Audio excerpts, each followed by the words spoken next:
Okay. Or you can laugh out loud. How many of you are doing that, though? How many of you are living out loud? Don't be bashful. If you're living out loud, you'd be like, yeah, I am. You know I am. I'm living out loud. Got the loud socks to go with it. These aren't as loud. These are actually kind of tame for me. You know, they're just dots, but they're Spider-Man dots. They're my Spidey socks. I'm a superhero. I'm so out loud. Yeah. Thank you, Betsy, because now I don't have to do the Merriam-Webster quote. It was the first thing. You're living small does not serve anyone. A lot of us do, though. A lot of us live small. A lot of us have taken in those messages we got in childhood. I know, I had it for years. When I told you this before, I don't know if I did, but I'll tell you again, because that's what I'm going to do a lot, because I only have a few stories. I just tell them a lot. But growing up, it was tough in the Rambo household. My brother could sing. He's such a great singer. He's always able to sing. And when the Soul Train blocker popper dancing was going on, he could do all of that stuff, I had none of that. That was not my skill set. And the family had no problem letting me know that. People would come over to the house, and it would be, Michael, sing a song, dance a little. Hey, Steve, why don't you recite a poem? As a result, I don't sing. Even just now, the Bruno Mars song, I wanted to come up and go, you can count on me like 1, 2, 3, I'll be there. Right? Because I'm living out loud. Although I sing nice and soft. Because if I sing soft, you don't catch the part of my voice I haven't really trained yet. But Sherry's a song teacher. She'll help me out. I know that'll work. Okay. But see, that's what we're called to do. We're called to live out loud, to be more than too proud to be who we really are. To not be crying and wallflowering. You talk too much. No, you can't talk too much. Talk as much as you want to if that's what you're called to do. Whatever is yours to do, do it. You're welcome. Exactly. That's what I'm saying, All right, everybody talk as much as you want, including Arlene.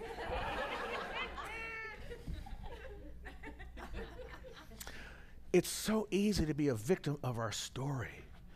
If you've got a story, I invite you to go home, write it down, and then rip it up and throw it away and write a new story, write a bigger story. If your story is on this much paper, write one that's on this much paper. Expand your story, because we live in an expansive universe. Although I have stopped saying I'm part of the ever-expanding universe, because what I realized is the only part that was expanding was here. And once I realized that, this part started expanding, It's kind of like when I was asking for the vision. Remember I told you that one? I was asking for better vision, and suddenly people were saying, you're so intuitive, but my eyes kept getting worse. So I asked for better eyesight now, Got to be specific when you go to prayer. That's why you need to go to the Meet and Treat workshop with Michelle and Johanna, so you can get specific with your prayer. Not outlining, but just directed thought. That's what Dr. Holmes talks about. But many of us are practicing what I call the ism. You know what the ism is? What is the ism? I sabotage myself. We're living in the ism. The I sabotage myself. I want to play it small. I don't want to live as big as I can possibly live. Think about how you right now, if you describe yourself, think about how you would describe yourself. If I said, give me 3 things that you are. Like, I am a... Gregarious. Nice. See, that's good. I like that. That's big and open. See, because when I first got that exercise, I came up with, at the time I was in broadcasting, I'm a TV weatherman, and that was like, that's not who I was. That's how I described myself, I'm a son. That's not who I am. That's just a container that I hold myself in. Whatever we describe ourselves in, that's just a container that we hold ourselves in. We're something so much bigger than that. We're something that is divine. We're part of an emanation of the Spirit, you see. So as a result of that, we can't be contained by these small I ams. We need to just stop with I am and then start expanding from there. And that's what living out loud is all about, you see. That's where it really starts to show up. And the great thing about this idea that I want to share with us today is that this is the time. This is the life Now, you may believe in reincarnation. If you do, that's great. I'm all down for that. All these past life regressions. I'm still working on trying to figure this one out, because usually people who've had past life regressions come up to me and tell me, like, oh, I was the queen of so-and-so and I was the king of such and such. Who was a slave that was crushing the oranges? I never, who were those people? I never hear about them coming past life regressions. So maybe, could everybody from the past have been royalty? I don't think so. But hey, I digress. That was sort of a tangent in reverse. The point I want to make, though, is that right now, right here, whether there's something happening better on the other side or not, I don't really care. It's a nice thing, and it helps me when I go to sleep at night. Now I lay my head down to sleep, and I pray, Lord, someone's keeping it. I should die before I wake. It's nice to have an idea that something on the other side is cool, right?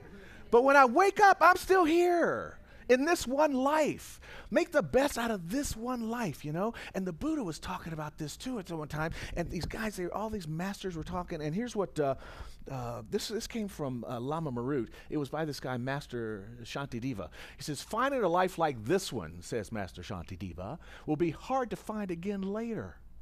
So don't just sit there like a airhead asleep and let it go by. Now, I think that Lama Marut kind of helped Master Shantideva, because I'm not sure that Shantideva said airhead. But his point is there. Are you asleep? Are you living your life like an airhead? Duh, whatever. Living your life by the law of averages? We're not average. Break out of the law of averages and do something really great, you see? And when the Buddha was talking with these guys about this, somebody said, what is this life? What is the value to this life? How great can this life be? What happens if I come back? Can I get it again? The Buddha says, your chances of another life like this one, and he put his finger down on the dirt. He says, the number of particles of dirt on my finger right now. And everybody went, oh, that's pretty good, because there's a lot of particles on his finger. He says, but the number of chances of you not getting the life that you're living right now is the rest of the dirt on the planet. Right? So make the best out of this particular situation, because there's no guarantee it's going to get better next time around. If you're the Queen of Sheba this time, you might be the Orange Crusher next time. So stake your claim. Stake your claim to this experience of life. And decide to live it as loudly as you can, as big as you can. And the way to stake that claim is taught to us in that manual for living that many of us have run from, which is why we're in Science of Mind Church right now, and that is the Bible. And in the Bible, there's this line, seek ye first the kingdom, and all this good will become yours, right? Seek ye first the kingdom. The kingdom is God. Seek ye first the kingdom, and all the good bestowed to you, all the riches come to you. So if we want to stake our claim, we have to get our relationship right with God. We have to get into this faith understanding. I know that in Science of Mind, we talk about love and law, and we make it very scientific. We make it so understandable for the modern mind, but it really boils down to faith and belief and feeling. When Jesus, going back to the Bible one more time, when Jesus was walking through the crowd in Jerusalem, I forget where he was going. Probably go eat with some rich people or something, because he did that a lot. This woman, the one that had the blood fever for 7 years, she says, if I could just touch the hem of his garment, I know I will be healed.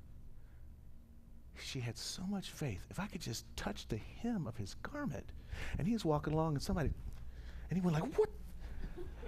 Who was that? Because her faith was so powerful.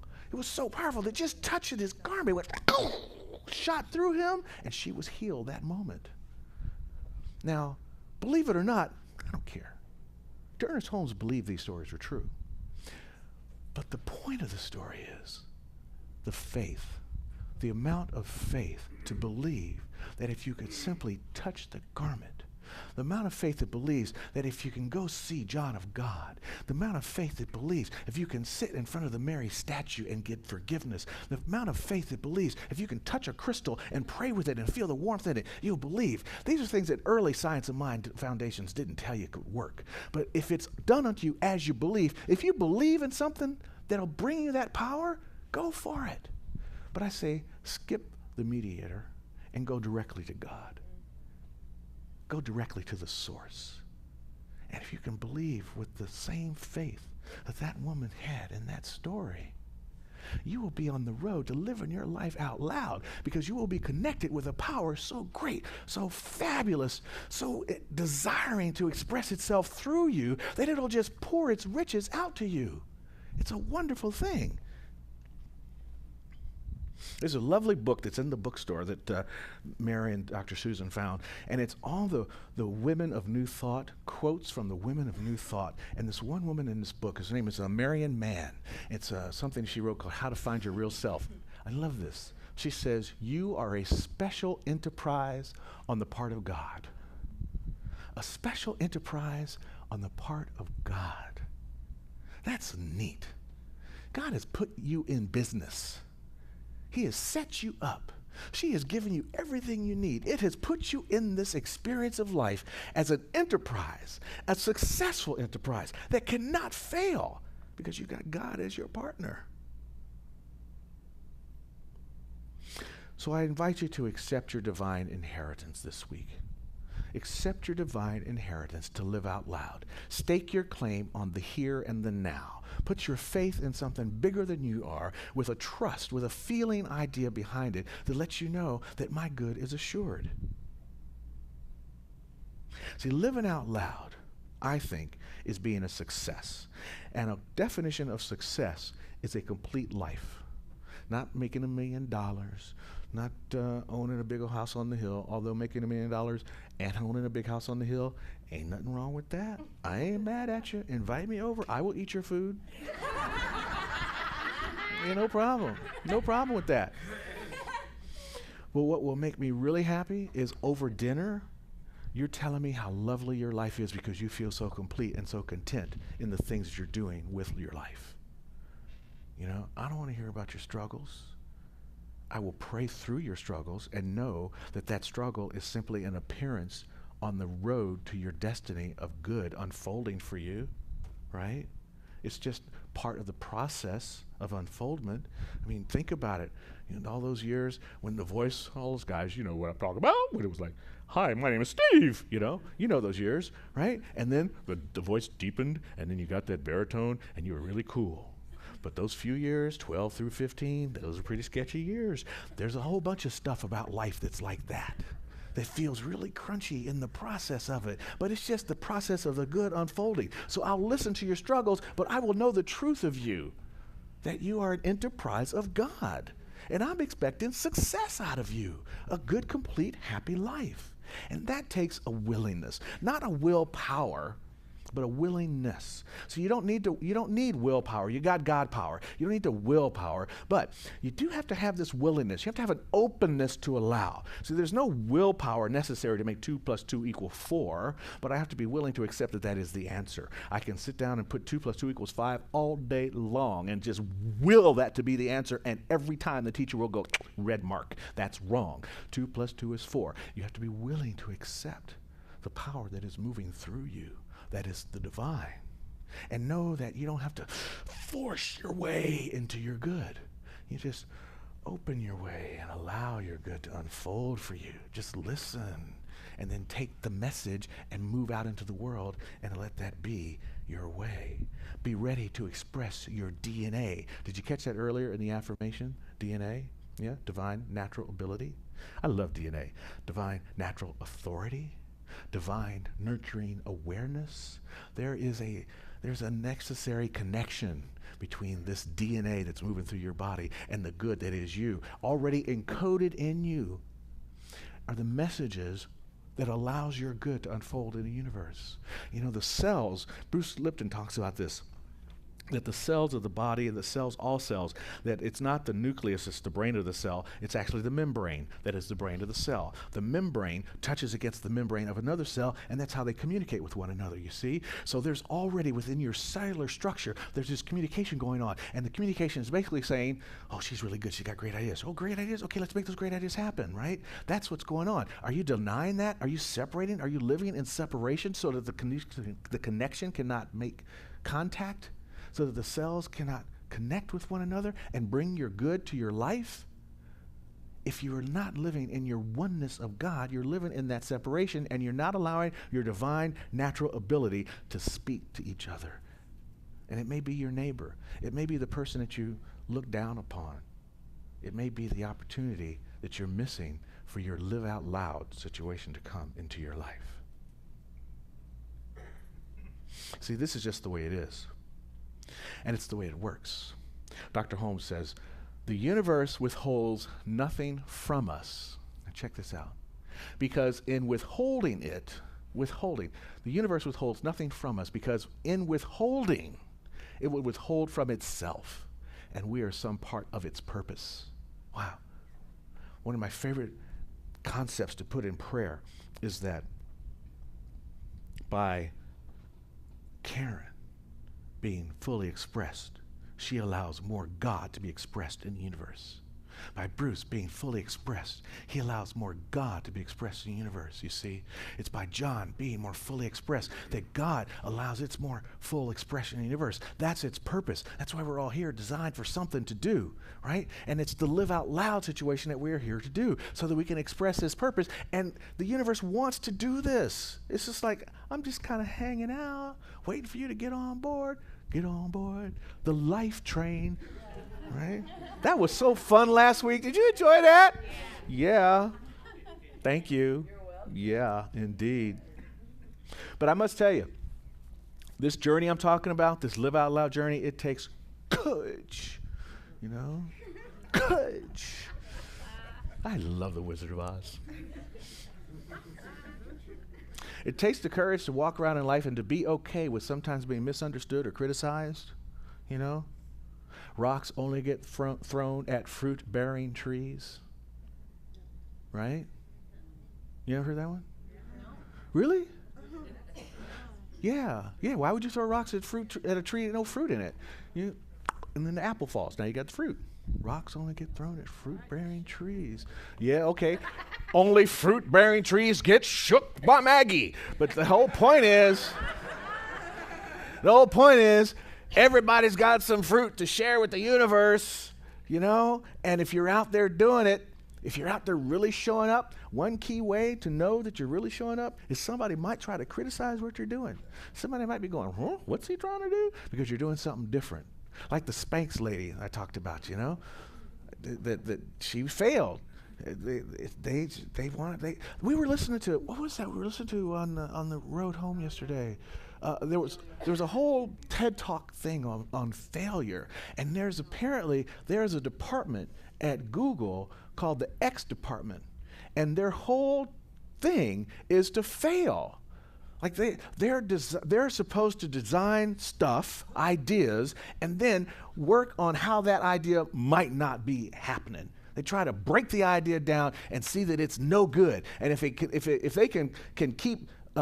the idea can survive their continued looking at how it fails, then they know it's a really good idea. And when it's not that good idea, they scrap it, like Google Glasses. They got rid of that. It's interesting. This whole idea of trying so hard and doing things so differently and failing. That just means, okay, that didn't work, I'll try something else. So on your journey to living out loud, you may not get it right the first time. It may not look that good. It may look pretty sloppy. You may have to dust yourself off and get back up and get on that horse again and ride some more. That's okay. It's still part of the process, you see. And this takes using your divine imagination and some intelligent seeing. And that comes back to spiritual practice of coming to know and to understand. Get into that keen knowing. A keen knowing that this is your desire to do. There's this kid, his name was Sparky. He was terrible in school. He failed in English, he failed in Latin, he failed in algebra. He got on the baseball team, they kicked him off. He tried to get on a football team, they kicked him off. He finally got on the golf team and lost the big tournament. Then in the consolation round, he lost that too. But all throughout his whole school career, he kept drawing these cartoons all the time. And he decided he would be a professional artist. So he went to school to become a professional artist, an animator, a cartoonist. And he thought he was pretty good. But most of his teachers didn't think he was that good. And a lot of people would forget his name, even though his nickname was Sparky. They still forgot his name because he was kind of a mediocre personality. And so he just took it to life that he would just be a mediocre, invisible person. But something in him said, I'm a good animator, so I'm going to try and get a job at Disney. And so he sent his pictures off to Disney, and Disney wrote back, No. And so, darn, but he just knew that he could do this. So he started to write these cartoons, and he did a kind of a biography of his life. He wrote a cartoon about a guy who fails, who nobody notices much, who doesn't get it right the first time around. And we watch that cartoon every Christmas. His name is Charlie Brown. That's the story of Charles Schulz. Wow. Your live out loud experience may mean that people are going to tell you no a lot. People are going to tell you, no, you can't do that. But something in you is going to tell you, yes, I can. Yes, I can. And you keep on doing it. Keep on doing it until you do. Ernest Holmes says, ideas can only come to the mind that expects them and opens its doors of thought so they can enter and pass through into expression. Expect your good. Expect it. Like a woman that's pregnant, she's not thinking she's going to have a baby. I'm having a baby. See? You know, that's expecting. This is not hoping. I'm not talking about hoping. What's that big thing in your belly? I'm hoping I'm going to have a baby. I hope so too. You know? No, that's expecting. And I will stop the metaphor there because of the rest of this phrase. Pass through into expression. But if you open yourself up and you are willing to allow, not will, but willing to allow this expression to come through you, great ideas will unfold as a result of you. You will have the opportunity to live out loud. That's what I'm saying. So I'm inviting you to that. I'm inviting you into your live out loud experience, to have a love of life, LOL, right? And to have that love of life starts with living one life, LOL. And then you will begin to live out loud. See, Dr. Holmes says, not only is there nothing in the universe that limits or restrains us, but the Spirit even seeks, urges, pushes against us to fulfill itself. If you're not living out loud, and I can tell you, I had a great career. I was doing gangbusters, making lots of money, ka-ching, ka-ching every week. But I was not real happy. But I thought that success was defined by what my experience had been. But something was seeking and urging and pushed against me to fulfill itself, until it finally said, Steve, get out of here. Go home and listen. And I sat and I listened and I became willing, and Science of Mind showed up. And this teaching said, wow, this is your tribe. This is what you love. I've never enjoyed something as much as I enjoy what I'm doing today.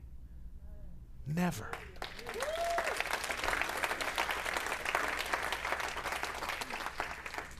I want you all to have that same experience of life.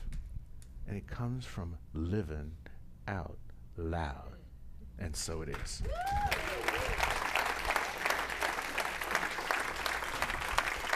So, let's do it together now. You ready?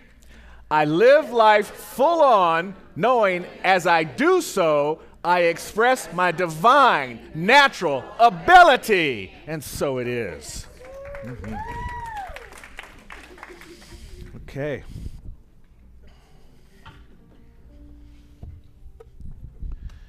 Thank you, Reverend Betsy. Oh, yeah. Oh, the teaching symbol? Nice. Okay.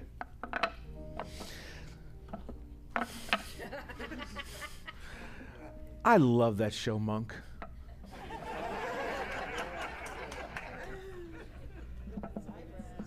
There you go. Oh, my goodness. Look at all these prayers in here. This is working. All right.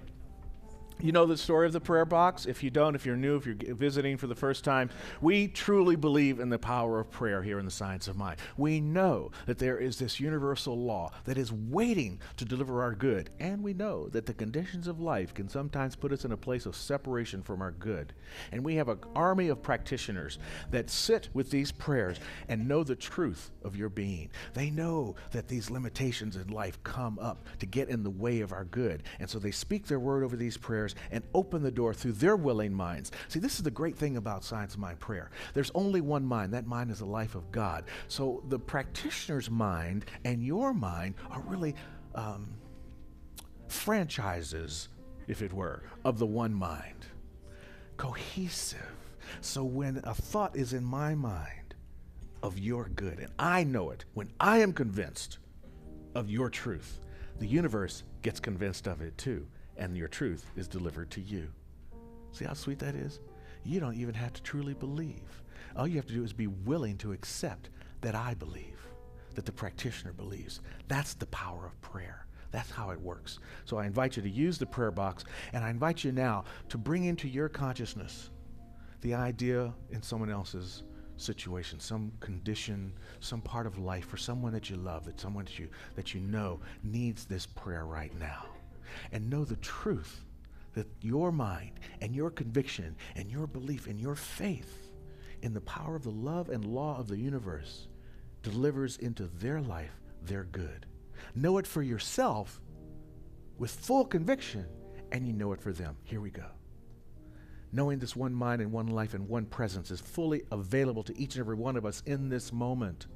We have all joined together and decided en masse that we will be one practitioner working in the one mind that is God, knowing within our own individualized units, our own individualized franchises of the divine, our own enterprises of God, the truth of being for the person that we are holding in consciousness.